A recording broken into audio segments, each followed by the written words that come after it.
A conversation here with my friend Francie, who is in Germany right now, and she has been, she's in the middle of getting her master's in psychology, and we reconnected. We met in Bali quite a few years ago, maybe 2013. Does that seem right? 13? Yeah. And she has been, since then, I've been watching her develop a program, really a yogic program around eating disorders. And then, as I said, she's going for her master's in psychology. And so those people who know me understand that I like to mix academia, science with kind of spiritual ideas and theories, because I think it's important to have a grounded place to start from. And so I wanted to talk to Francie a little bit because a lot of the clients that I've been working with have been talking about eating right now during this pandemic, and people are on lockdown. And I've noticed it in myself as well, and just kind of the things that I've been doing and how other people have been working with it. And so I just wanted to talk with her to see what she thought, with a little advice on what she thought might be good to offer up people, and just to have a conversation around it. I think it's an important subject that, regardless of whether we're in the middle of a pandemic or not, comes up a lot, especially in the yogic world. I learned that very quickly from living in Bali and being kind of in the midst of a yoga center. It was interesting to me how people who were in a practice that was so in tune with the body actually weren't living in the body, energetically living in the body, and so many eating disorders were rampant, and not all by any means, but just much more than I expected. So it's definitely something that comes up regardless of what's going on in the world. So Francie and I had a pre-conversation last week, and just to talk a little bit about it, and then we wanted to record this week because I thought it'd be something great to offer out to people who are maybe struggling with some issues around how to control their eating, or just around emotional eating and that kind of stuff. So welcome. I'm so happy we can connect over this topic, because it's definitely something that comes up for most people right now, I guess. We eat too much, why do we eat? And even if you haven't struggled around food, I guess this is the time where this issue might surface. Yeah, so I'm very excited. And so you're in Germany right now. Yes. Although she spends, her husband is in India, so she spends time kind of in both places. But as you're finishing your master's, and you're seeing clients as well while you're doing this, right? Yeah. And are you solely focused on, or is that kind of your specialty around eating disorders, or is that just in addition to what you've done as well? It's actually my main focus. So since I have suffered from all kinds of eating disorders during my, well, like when I was 12 to almost 25, I was suffering, and it's just a topic very close to my heart, and that's why my entire work is actually related to it. So Yeah. Emotional eating is the main focus. Yeah. Great. And do you find that right now you're dealing with even more of that, or is it similar because it's your same clients, or are there additional clients coming through with these questions? I actually find this whole Corona time very interesting, because it really depends on how severely you've been hit by Corona. So I have clients who actually experience an improvement. It really depends on in which kind of spot or place you are right now. So people who are in a much better place because they have more time to focus on themselves, they might experience an improvement in their eating habits. But I have a lot of people coming, reaching out to me who have never had any issues around food. And right now they are like some kind of shocked that food is their main focus, and it's kind of getting out of control, that they eat out of boredom, that sometimes they can't even figure out why they eat so much, why they gain weight. So I find it quite interesting, to be honest. Like, yeah. So tell me a little bit about what you're kind of talking to them about in regards to this. Yeah. So the first thing is I always try to find out what are the reasons behind their eating issues, or why do they eat? Like, is it really because they have been on diets and it's only their physical body which is kind of longing for food and nutrition, or if it is an emotional pattern? So when we refer to the term emotional eating, usually it's not the physical body that wants something, it's actually our emotions that kind of want to be numbed out. So it's like a technique to get through life. And this is the first thing I try to distinguish. And what I usually introduce is the concept of the koshas. It's a term which is from Sanskrit, and it means sheath. And you can actually compare it to this to the layers of an onion, or to that Russian nesting dolls. So in yogic science, they say we have 5 different layers, and each of the layers has different needs. So we have physical body, we have an emotional body, an energetic body, we have our intellectual, knowledgeable body, and we have a bliss body. And when I introduce this kind of concept, I always make people understand that it's not just the physical body that can be hungry, it's actually all the different layers that need different kinds of foods. And this is when it sometimes clicks for people when they understand, oh, it's not just when I'm hungry that I need food, it's I might need rest, I might be stressed out. So I always try to introduce this kind of kind of a model to them. And I think that that's a really, I don't think a lot of people have heard of this. So we know that in yoga and Ayurveda, we bring in this concept of the 5 koshas. And for me, like I've done really well. So we've been in isolation since March, and I feel like I've done really well, except for these last few weeks. I noticed that I was eating a lot more. And when I looked at it, I tried to look at it in that perspective, like which part of me is not getting fed? You know, the physical part of me is getting fed. The kind of life force part of me, I feed through my yoga practice and my sadhana practice. The emotional part of me, I felt like, you know, I'm not a real social person. And I'm doing the best to have video contact with people, and so that there might be a little bit lacking in there. And then, you know, going into the intellect or the buddhi perspective, that's the piece that I felt was I got a little distracted from that. And so the way that that helped me to kind of understand, okay, where do I need to fill in? You know, exactly. And I think that's key. And so I made additional contact with my teacher. That's what I've done, because I had kind of dropped away a little bit because I felt pretty steady. And for me, that was really helpful to get back into regular contact in that way. And then another thing that I did is to just kind of safeguard a little bit. And this is something I guess we can talk about right now, because you and I met on a detox retreat in Bali. We were guinea pigs for one of the first ones that they did the program with.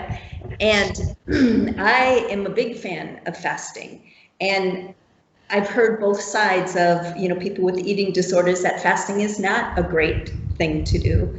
For me, my mind doesn't really like it, but my body really likes it. And so what I've done in this past month is I've implemented, on Wednesdays, I just drink vegetable and fruit juice, and then maybe I have some cut fruit for most of the day. At night, if I feel like I want a little something, I'll have something, but nothing cooked, just banana and peanut butter or something that just gives me a little more sustenance.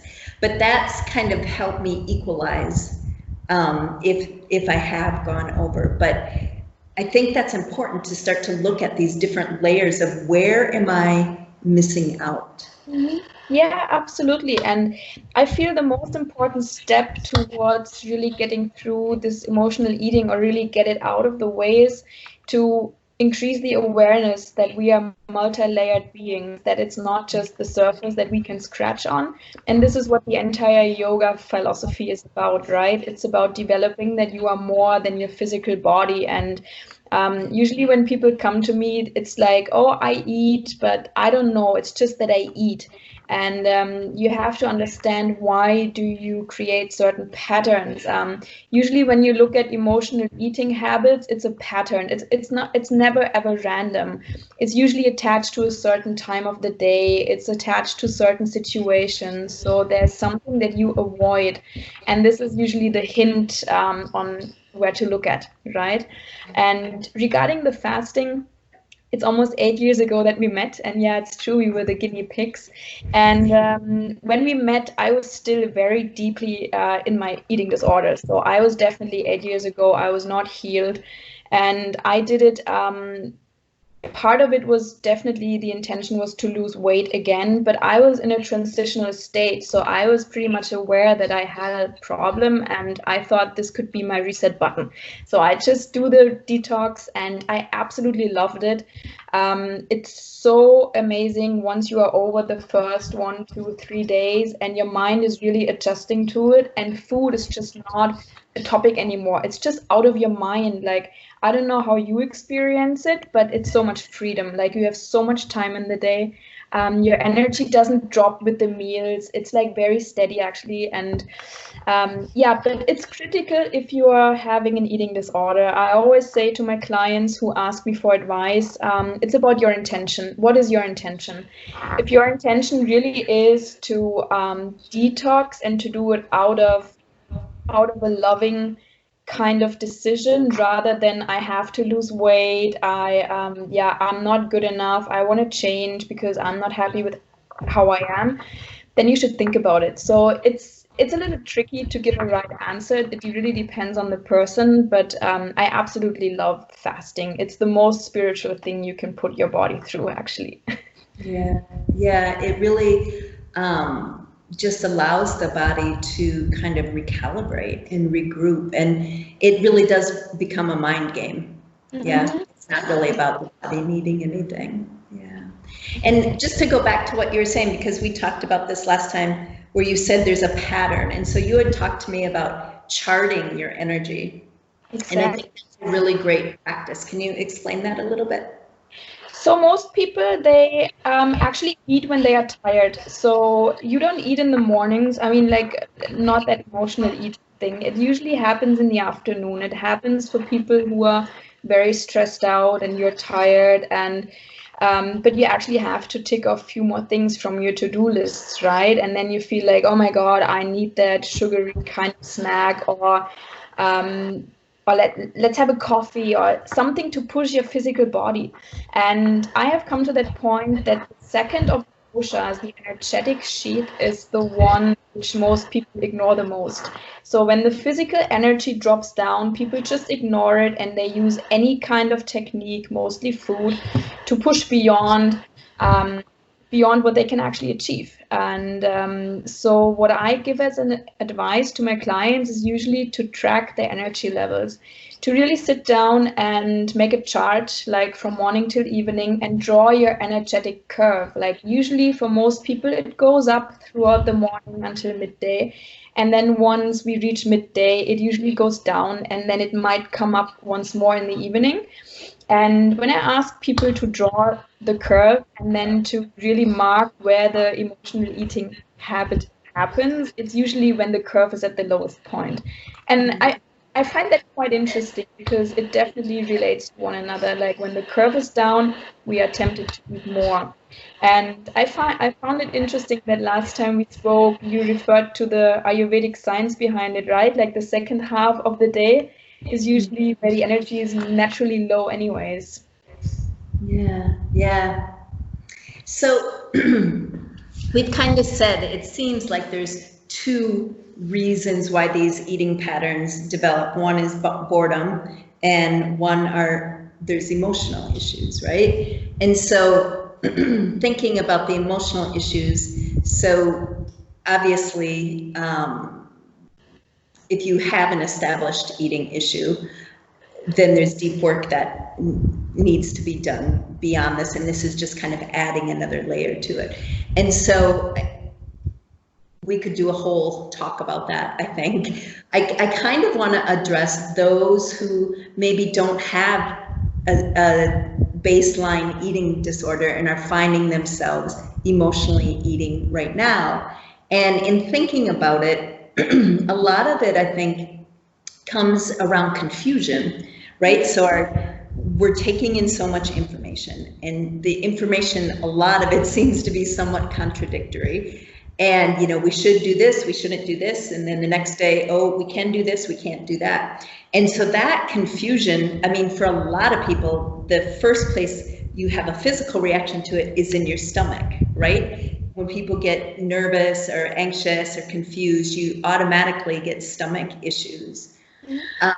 And so really understanding that if we can calm the mind, the body almost always follows that, right? And so this is where the yogic and Ayurvedic perspective comes in as well, as, you know, Ayurveda is really all about balancing the mind. Oddly, it seems a little counterintuitive, but it is. And yoga is about balancing the body, right? So with the principles of this, starting with the mind, like, how do we, when we have all of this information coming at us, right? And if you're not, like, for me, my spiritual path is the one steady for me, right? And so I can always come back to that. But people don't have that. They don't have that steady. They don't have that trust and trust in uncertainty, which I fortunately have established. But I realize that a lot of people don't have that. And so any thoughts or ideas on, you know, what do you suggest in that respect from your kind of psychological perspective, and also your yogic background as well? Yeah. First of all, we are in the middle of a crisis, so it's very difficult to really give advice because none of us has really experienced this through the end, right? And like I said, you might be really severely hit by Corona, you might be in a good place, so it's very difficult. Some of us don't have the space at all to figure out right now how to deal with uncertainty, even though this is the time where we actually should be figuring it out, because most of us experience uncertainty. And for me personally, it's the most uncomfortable emotion. I'm like a person, I like to schedule. I like to know, if I know the end is coming in a year, I'm fine. If I would know Corona is over in 5 years, I would be fine because I can schedule throughout these 5 years. But uncertainty is like, you are actually really thrown into being aware and living life by the day. And this is the core of a yoga practice, being in the moment, and it's so difficult for us. So you can actually see it as a phase in your life where you can involuntarily, obviously, experience awareness and just being here right now without attaching yourself to I'm a person who has to achieve this goal or this kind of goal, right? It's definitely out of comfort zone, but I'm very sure that if we get through this, we will grow and we will be stronger once we reach a point where we can say, okay, I had to deal with uncertainty, but I managed. I didn't die, I survived, right? But it's very difficult. So what helps me personally and what I give as an advice to my clients is like focus on each day and have some kind of things that anchor you, like have your meals. Like usually I would say eat intuitively, eat whenever you're hungry, but right now you might not be able to really relate to your signs. Like if your body is hungry or if it's full, you might not be really able to listen to your body right now. So I like to schedule my days. I have a breakfast, I have lunch, I have dinner. So have something stable in times of crisis, in times of uncertainty. And just as important as the meals, the yoga practice is a meditation practice. If you haven't been in touch with it, this is the time to start. This is the time to really get the benefits of sitting down, confronting yourself with your thoughts, like learning techniques to really calm yourself down, because I guess, I mean, I'm not sure, but I think this time is going to continue for a while. It will be in times of uncertainty. And what I find challenging as well is that the world is changing faster than I feel like I'm able to adjust. So it's like a big transitioning time and none of us knows where this is going, right? So this is really the time to connect to yourself and use yourself as an anchor, your practice, your meals. This is something that really has worked for me. Yeah, and I think that's a good point of having a schedule, because when there's something that you can anchor in, that calms everything down. And I think one of the key points around that is the difference between control and order, right? And so it's not about you controlling your eating. It's about having order in it, because order will bring harmony, whereas control just perpetuates this kind of sense of fear of if you lose control. Yeah. So I think that's a really important piece. And also to understand, like you said at the beginning, that what may have been your normal may not fit right now, and it may never fit again. And I mean, things will always keep changing. We're not going to be locked in houses for the rest of our lives, but there is going to be a lot of uncertainty for quite some time. And so the more we can adjust to that evolution within ourselves of just loosening the grip. There's nothing wrong with having order in your life, but having control, I feel that's where a lot of the anxiety and the confusion and the fear comes in, when we realize that we don't have control. We don't have control, but there's nothing wrong with creating those kind of set points to keep your nervous system a little bit calmer. Exactly. And I feel it's very important to address that you should not achieve any perfectionism during these kind of times. Like, it's good to schedule, it's good to have your meals, but don't achieve any perfect goals. Don't try to, because it might be very disappointing. This is not the time to be perfect in anything. If we survive this, if we get out of this and we are still good, that's all we can ask for. That's what I think, because I have seen that people are like, oh my God, I have so much time at home, so maybe let me do this detox. But it might work for some people, but it might not work for others. Like, some people cannot just sit at home while their entire world is falling apart and they can detox their bodies. Like, that just doesn't work. Like, that means our mental level is actually put into uncertainty in a very uncomfortable spot, and we are forcing detox onto it. And that doesn't work. I mean, I remember when we were in Bali, like, I could mentally detox, I could physically detox. It was like a holistic kind of thing. And that doesn't work during Corona, not for all of us.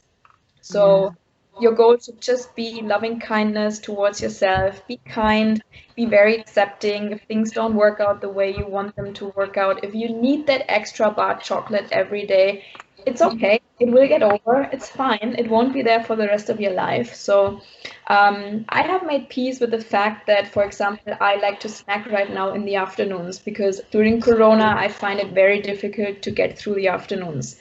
When I'm traveling, when I'm in India or like moving around, I don't acknowledge as much that my energy drops down. When I'm sitting at home 24/7, I just notice it much more, and I need that extra snack, and I'm fine with it. It's okay. Yeah. I think that is one of the pieces, the surprises. Like, I have found through this whole thing, I mean, I'm a pretty strong meditator. I sit a lot. And I have found that I have not been sitting as much as I expected at all during this whole piece, with no particular reason. I obviously have plenty of time to do it, but that ability to sit and focus has been shifted for me. And for me, I feel a lot of it is the collective energy that's kind of around the collective energy as a whole is not settled. And I think that sometimes I am much more sensitive to that because there's really nothing in my personal life that would be that affected by it. And so you just have to surrender to that. Like, okay, I guess that's not going to be happening right now. Yeah. And I have experienced that I function very well when I'm in a state of flow. So when I'm sitting at home and I have too much time, actually my spiritual practice is not the strongest, even though you might think, okay, you have an entire day and you could actually practice from morning till evening.